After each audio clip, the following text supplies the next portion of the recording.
Hormuz में 95% traffic ठप, फिर भी नहीं रुकी तेल सप्लाई। नमस्कार, आपके साथ मैं हूं सुरभि शर्मा। आप देख रहे हैं TV9 डिजिटल। दुनिया के सबसे व्यस्त समुद्री रास्तों में से एक, जहां से हर दिन अरबों डॉलर का तेल और गैस गुजरती है, वहां अब कुछ ऐसा हो रहा है जिसने पूरी दुनिया की चिंता बढ़ा दी। विशालकाय ऑयल टैंकर, LNG कैरियर, रसोई गैस से लेकर चलने वाले जहाज अब समुद्र में खुद को रडार से गायब कर रहे हैं। ऐसे जहाज जिन्हें अंतर्राष्ट्रीय नियमों के तहत हमेशा दिखाई देना चाहिए, वो अब जानबूझकर अपने ट्रैकिंग सिस्टम को बंद कर रहे हैं। लेकिन सवाल ये, क्या ये जहाज किसी सीक्रेट मिशन पर हैं? क्या कोई नया समुद्री युद्ध शुरू हो चुका है? और सबसे बड़ा सवाल, क्या इसका असर भारत की तेल और गैस सप्लाई पर पड़ सकता है? आज की इस खास रिपोर्ट में डिटेल इंफॉर्मेशन, साथ ही जानेंगे क्यों समुद्र में जहाज डार्क मोड में जा रहे हैं, क्यों स्ट्रेट ऑफ हॉर्मुज़ पूरी दुनिया के लिए चिंता का विषय बन चुका है, आखिर इस पूरे संकट के बीच भारत की स्थिति कितनी सुरक्षित है। पश्चिम एशिया में 28 फरवरी से शुरू हुई संघर्ष ने सिर्फ जमीन पर ही नहीं बल्कि समुद्र के रास्ते होने वाले वैश्विक व्यापार को प्रभावित करना शुरू कर दिया, विशेष रूप से स्ट्रेट ऑफ हॉर्मुज़, जो फारस की खाड़ी को अरब सागर से जोड़ता है। आज दुनिया का सबसे संवेदनशील समुद्री क्षेत्र बन चुका है। ये वो रास्ता है जहां से सऊदी अरब, UAE, कतर, कुवैत, इराक और ईरान का तेल दुनिया तक पहुंचता है। दुनिया के कुल समुद्री तेल व्यापार का बड़ा हिस्सा इसी रास्ते से गुजरता है।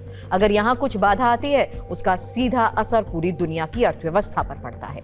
अब समझिए उस टेक्निक के बारे में जिसे जहाज बंद कर रहे हैं। उस सिस्टम का नाम है ऑटोमेटिक आइडेंटिफिकेशन सिस्टम, यानी AIS। सिस्टम लगातार जहाज की लोकेशन, उसकी दिशा, उसकी गति, उसकी पहचान दुनिया के सामने प्रसारित करता रहता है। यानी समुद्र में मौजूद दूसरे जहाज, कोस्ट गार्ड और अंतर्राष्ट्रीय एजेंसीज ये देख सकती हैं कि कौन सा जहाज कहां मौजूद है। इसी वजह से समुद्र में दुर्घटनाओं से बचाव भी होते हैं।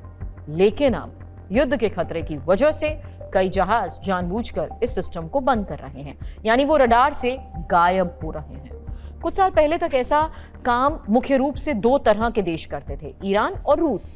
इन देशों पर अंतर्राष्ट्रीय प्रतिबंध लगे हुए थे, इसलिए उनके जहाज अपने ट्रैकिंग सिस्टम बंद करके तेल की सप्लाई करते थे। इसे शिपिंग इंडस्ट्री की भाषा में कहा जाता है शैडो फ्लीट। लेकिन अब स्थिति बदल चुकी है। अब सिर्फ प्रतिबंधित देश ही नहीं बल्कि सामान्य व्यापारिक जहाज भी खुद को छिपा कर यात्रा कर रहे हैं, क्योंकि अब सबसे बड़ी प्राथमिकता बन चुकी है सुरक्षा। एक्सपर्ट्स का यह मानना है कि हाल के महीनों में व्यापारिक जहाजों पर हुए हमलों ने कंपनीज की चिंता को बढ़ा दिया है। उन्हें डर है कि अगर किसी जहाज की लोकेशन सार्वजनिक रही तो वो हमला करने वालों के लिए आसान निशाना बन सकते हैं। यही वजह है कि कंपनीज अब अपने जहाजों को कुछ समय के लिए अदृश्य बना रही हैं, यानी सिस्टम बंद करो, खतरे वाले इलाके से निकलो और सुरक्षित क्षेत्र में पहुंचकर फिर से ट्रैकिंग चालू कर दो। रिपोर्ट्स के मुताबिक मार्च से मई के अंत तक स्ट्रेट ऑफ हॉर्मुज़ से गुजरने वाले लगभग 57% जहाजों ने अपना AIS सिस्टम बंद रखा। आंकड़ा बहुत चौंकाने वाला भी है, क्योंकि इसका मतलब है हर 2 जहाज में से एक जहाज कुछ समय के लिए रडार से गायब। ये सिर्फ तेल टैंकर्स तक सीमित नहीं है। अब petrol, diesel, jet fuel, LPG और LNG लेकर चलने वाले जहाज भी यही रणनीति अपना रहे हैं। बात भारत की।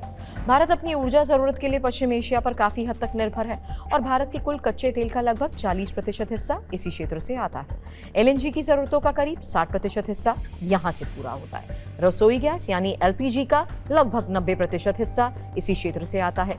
यानी अगर स्ट्रेट ऑफ हॉर्मुज़ पूरी तरह बंद हो जाए तो भारत पर भी असर पड़ सकता है। लेकिन राहत की बात यह है कि अभी तक भारतीय बाजारों में सप्लाई सामान्य बनी हुई है। जहाज भले ही डार्क मोड में चल रहे हों, लेकिन वो सुरक्षित तरीके से भारतीय बंदरगाहों तक पहुंच रहे हैं। अब यहाँ एक बड़ा सवाल, अगर जहाज दिखाई ही नहीं देंगे तो क्या दुर्घटनाओं का खतरा नहीं बढ़ेगा? जवाब है, बिल्कुल बढ़ेगा। अंतर्राष्ट्रीय समुद्री नियम कहते हैं कि AIS हमेशा चालू रहना चाहिए, क्योंकि इससे जहाज एक दूसरे की स्थिति को देख पाते हैं। लेकिन जब सिस्टम बंद होता है तो टक्कर की संभावना बढ़ जाती है, विशेष रूप से हॉर्मुज़ जैसे व्यस्त समुद्री मार्ग में, जहां हर समय बड़ी संख्या में जहाज मौजूद है। यानी कंपनीज अब 2 खतरों के बीच चुनाव कर रहे हैं, हमले का खतरा या दुर्घटना का खतरा। फिलहाल वो हमले से बचने को ज्यादा महत्वपूर्ण मान रहे हैं। UAE, सऊदी अरब, कतर जैसे देशों की अर्थव्यवस्था मुख्य रूप से ऊर्जा निर्यात पर आधारित है। अगर तेल की सप्लाई रुकती है, इन देशों को अरबों डॉलर का नुकसान हो सकता है। इसी वजह से वो किसी भी कीमत पर सप्लाई चेन को चालू रखना चाहते हैं। जानकारी के मुताबिक मई महीने में ही डार्क मोड में चलने वाले जहाजों में बड़ी हिस्सेदारी इन्हीं देशों की थी। यानी अब ये सिर्फ सुरक्षा रणनीति नहीं है, बल्कि आर्थिक मजबूरी भी बन चुकी है।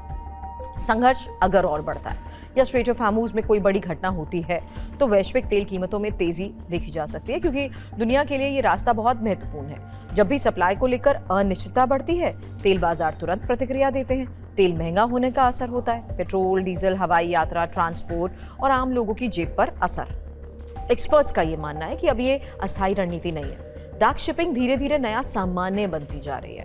पहले ये केवल प्रतिबंधित देशों तक सीमित था, लेकिन अब पूरी दुनिया के बड़े जहाज इसका इस्तेमाल कर रहे हैं। यानी समुद्री व्यापार का चेहरा बदल रहा है। आने वाले समय में शायद ये तरीका और ज्यादा सामान्य भी दिखाई दे। फिलहाल दुनिया राहत की सांस तो ले रही है, क्योंकि तेल और गैस की सप्लाई जारी है, लेकिन ये भी सच है, समुद्र में चल रहा ये अदृश्य खेल वैश्विक अर्थव्यवस्था के लिए एक नई चुनौती बन चुका है। जहाज दिखाई नहीं दे रहे, लेकिन उनके ऊपर पूरी दुनिया की ऊर्जा सुरक्षा टिकी है।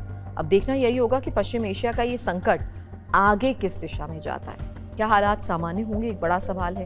क्या फिर दुनिया को किसी बड़े ऊर्जा संकट का सामना करना पड़ेगा? इस पूरे मामले पर आपकी राय क्या है?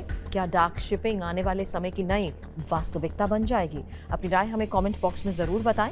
वीडियो पसंद आया तो करें लाइक, साथ ही करें शेयर और चैनल को करें सब्सक्राइब।